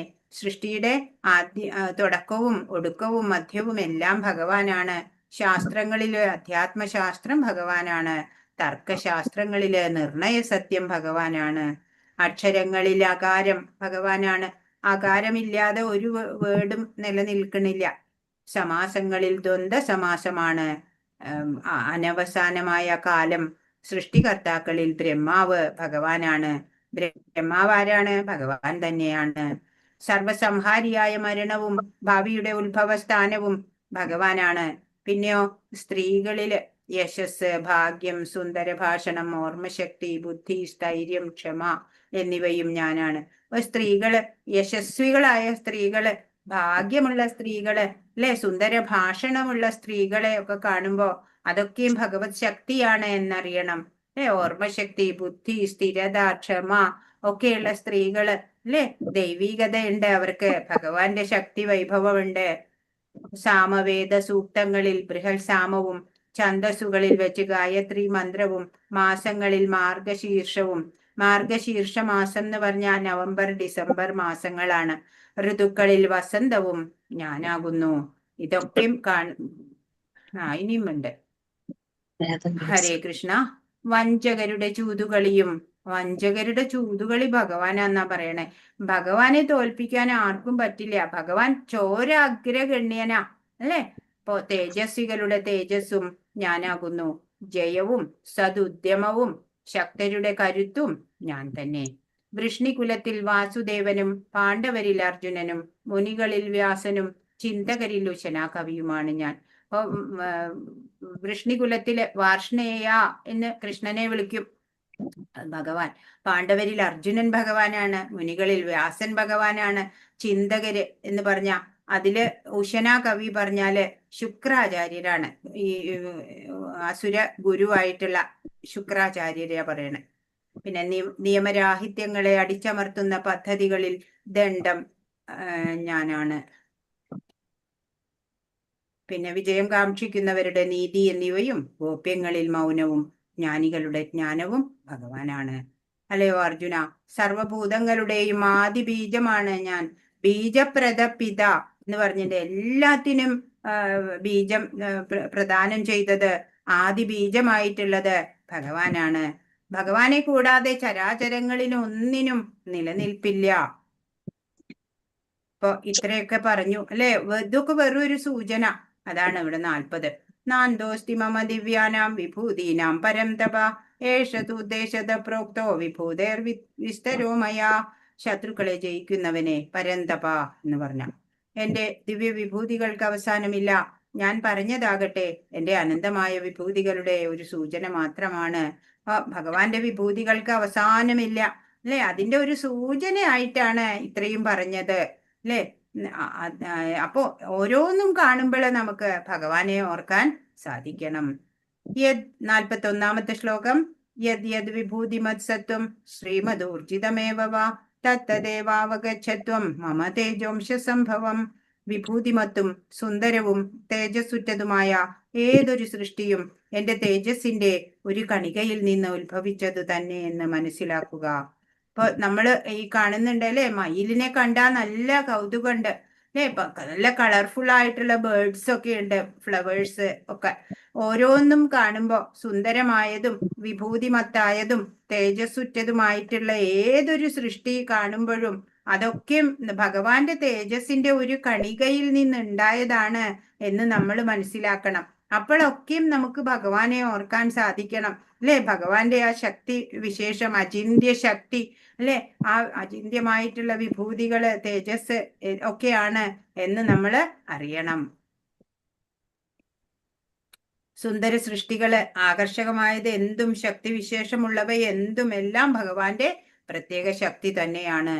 42 ഏറ്റവും ശ്രേഷ്ഠമായിട്ടുള്ള അത്യുജ്വലമായ ശ്ലോകാണിത്. അഥവാ ബഹുനൈതേന കിം ജ്ഞാതേന തവാർജുന വിഷ്ടഭ്യാഹമിതം കൃഷ്ണം മേ കാംശേന സ്ഥിതോ ജഗത്. അല്ലെങ്കിൽ അർജുന, ഇനിയും വിശദമായി ഇതെല്ലാം അറിഞ്ഞിട്ട് എന്തു വേണം?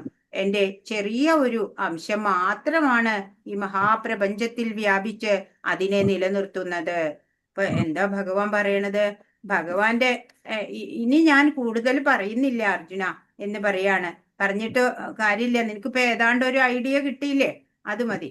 എന്റെ ഈ കാണുന്ന ഇതൊക്കെ എന്റെ ഒരു ചെറിയ ഒരു അംശമുണ്ട്, ഒരു അംശശക്തി, അതാണ് ഈ മഹാപ്രപഞ്ചത്തിൽ വ്യാപിച്ചിട്ട് അതിനെ നിലനിർത്തുന്നത് എന്ന് മാത്രം അറിയുക എന്ന് പറയാണ്. ഭഗവാനെ കുറിച്ചുള്ള ഏറ്റവും വലിയ രഹസ്യമാണ് ഇവിടെ വെളിപ്പെടുത്തിയത്. അനേക കോടി ബ്രഹ്മാണ്ടങ്ങളുടെ അടങ്ങി ആ ബ്രഹ്മാണ്ടങ്ങള് ബില്യൺസ് ആൻഡ് ബില്യൺസ് ഓഫ് യൂണിവേഴ്സുകളുള്ള ആ ജഗത്ത്, ആ പ്രപഞ്ചം മുഴുവനും നിലനിർത്തുന്ന ശക്തി, അത് ഭഗവാന്റെ ഒരു ചെറിയൊരു അംശശക്തി മാത്രമാണ് വേണ്ടു അതിന്. അപ്പൊ ഭഗവാന്റെ ആ ശക്തി വൈഭവം എത്രയാണ് അല്ലെ? ചിന്തിക്കാൻ പോലും നമുക്ക് സാധിക്കില്ല. അചിന്ത്യമായിട്ടുള്ള ശക്തിയാണ് ഭഗവാന്. ഭഗവാന്റെ തേജസ്സിന്റെ ഒരു കണിക കൊണ്ട് തന്നെ ഇത്രയും ഭംഗിയുള്ള സൃഷ്ടികൾ ഉണ്ടാവണു. അപ്പൊ ഭഗവാന്റെ ഐശ്വര്യം അനന്തമാണ് അല്ലെ? കേവലം അർജുനന് ബോധ്യപ്പെടുത്താനല്ല, ഭൗതികർക്ക് എല്ലാം ബോധ്യപ്പെടുത്താൻ വേണ്ടിയാ ഭഗവാൻ ഇതൊക്കെ വെളിപ്പെടുത്തുന്നത്. ഇപ്പൊ ഒരു പിതാവ് തന്റെ സ്വത്ത് വിവരങ്ങളൊക്കെ മകനോട് വെളിപ്പെടുത്തുന്നത് പോലെയാണ്. ഭഗവാനിൽ നിന്നാണ് എല്ലാറ്റിന്റെയും ഉത്ഭവം. അതിനാല് ഭഗവാനെ കുറിച്ച് പറയേണ്ടതും ഭഗവാൻ തന്നെയാ അല്ലേ? മറ്റാരും അതിന് പ്രാപ്തരല്ല, യോഗ്യരല്ല. അപ്പോ ബ്രഹ്മാവിന് വേദങ്ങൾ പകർന്നു കൊടുത്തു അല്ലെ? അറിവെല്ലാം പകർന്നു കൊടുത്തത് ഭഗവാനാണ്. പിന്നീട് ബ്രഹ്മാവ് നാരദർക്ക്, നാരദർ വ്യാസന്, വ്യാസൻ ശുഗന്, അങ്ങനെ അങ്ങനെ പരമ്പരയായിട്ട് അറിവ്, ജ്ഞാനം പകർന്നു വന്നു അല്ലെ? അപ്പൊ ഏറ്റവും വലിയ ജീവസത്തയായിട്ടുള്ള ബ്രഹ്മാവ് മുതൽക്ക് നെയ്യുറുമ്പ് വരെയുള്ള ഏതൊരു ജീവാത്മാവിനെയും പുലർത്തിപ്പോരുന്നത് അവരിൽ അന്തർഗതനായിട്ടുള്ള ആ ഭഗവാൻ തന്നെയാണ് എന്ന് നമ്മൾ അറിയണം.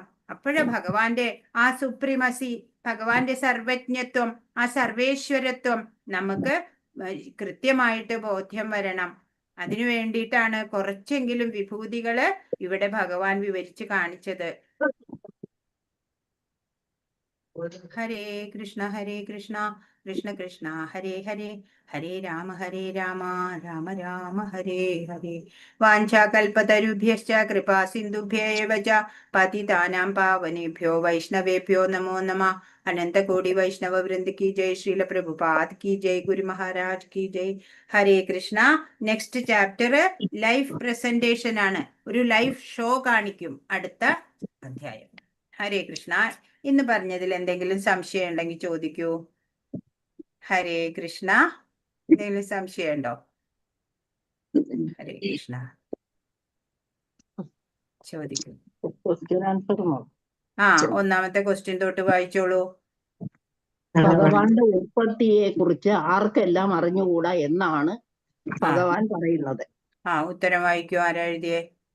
എന്റെ ഉത്പത്തി എന്നിവയെ പറ്റി ദേവന്മാർക്കോ ഋഷികൾക്കോ അറിഞ്ഞുകൂടാ. ഏത് വിധത്തിൽ അവരുടെ എല്ലാം ഉത്ഭവസ്ഥാനം ഞാനാണ്. അതെ അതെ അതെ. അടുത്തത് ഭഗവാന്റെ ഭൂതികളും ഭഗവാന്റെ ഭൂതികളെ കുറിച്ച് യോഗശക്തികളെ കുറിച്ചും ശരിയായി ബോധ്യപ്പെട്ടവർക്ക് എന്ത് സംഭവിക്കുന്നു? ഭഗവാന്റെ ഭൂതികളും യോഗശക്തി എന്തെന്ന് മനസ്സിലാക്കിയവർ കലർപ്പില്ലാത്ത ഭക്തിയുടെ സേവനത്തിൽ ഏർപ്പെടുന്നു.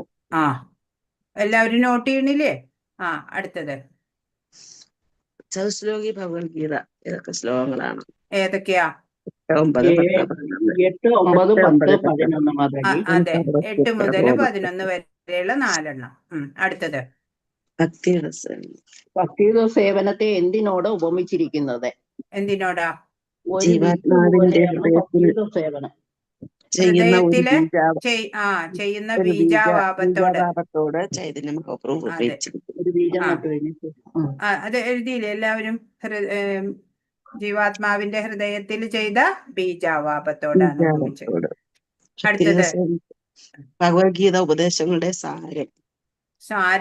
സാരം പറയാന്ന് പറഞ്ഞ അറിഞ്ഞൂടെ? ആ 4 ജീവിതത്തിന് വേണ്ടുന്ന ഭൗതിക ആവശ്യങ്ങളെ പറ്റി ഭക്തൻ വിഷമിക്കേണ്ടതില്ല, ഉത്കണ്ഠയും വേണ്ട. ഹൃദയത്തിലെ അന്ധകാരം നീങ്ങി പോയാൽ ഭക്തന്റെ സേവനത്താൽ സന്തുഷ്ടനായ ഭഗവാൻ ആവശ്യങ്ങളെല്ലാം നിറവേറ്റി കൊടുക്കും. ഇതാണ് ഭഗവത്ഗീതയിലെ ഉപദേശങ്ങളുടെ സാരം.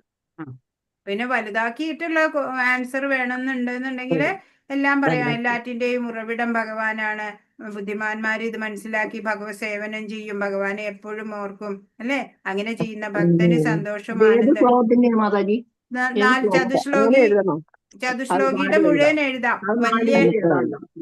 വലിയ ആൻസർ ചുരുക്കിയുള്ളതാ. ആവശ്യപ്പെട്ടാല് ആൻസർ ആവശ്യപ്പെട്ടാല് ചതുശ്ലോകിയുടെ സാരാംശം എഴുതാം.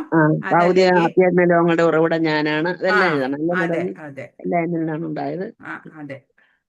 അതല്ലെങ്കിൽ ഇങ്ങനെ മാത്രം എഴുതിയാൽ മതി. അടുത്തത് വായിച്ചോ. നാലാമത്തെ യജ്ഞങ്ങളിൽ ഭഗവാൻ എന്താണ്?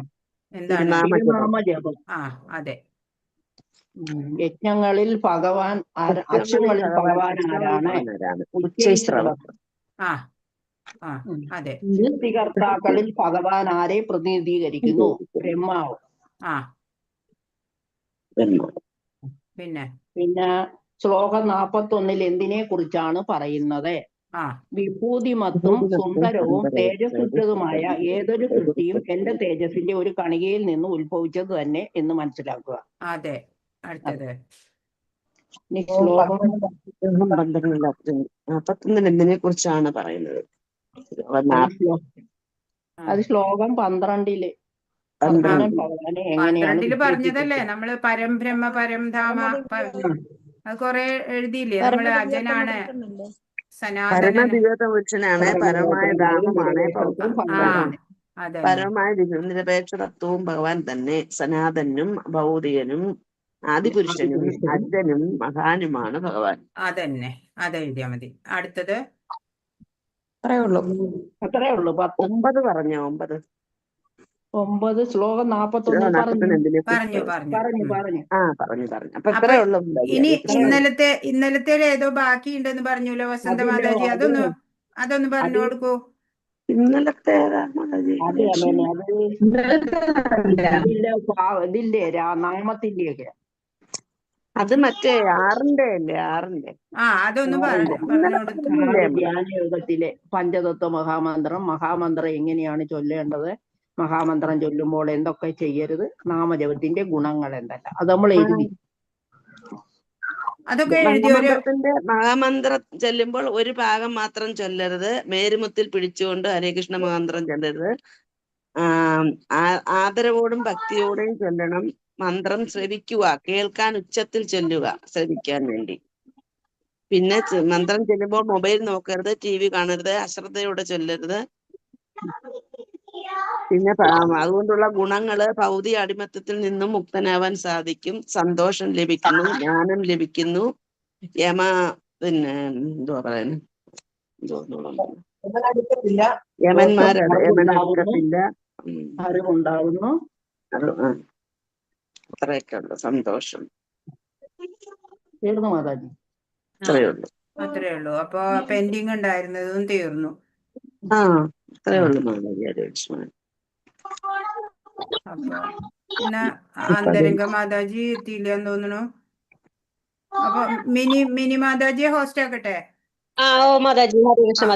മിനി മാതാജിയെ ഹോസ്റ്റ് ആക്കിയിട്ടുണ്ട്. ഹരേ കൃഷ്ണ മാതാജി, പ്രണാമം. ഞങ്ങൾ ലീവ് ചെയ്തോട്ടെ?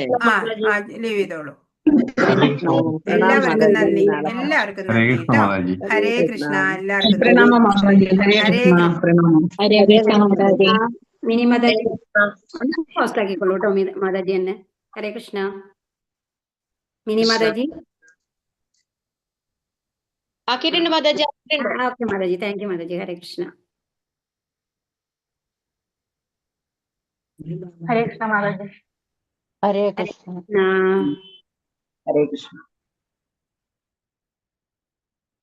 മാതാജി ലൈവ്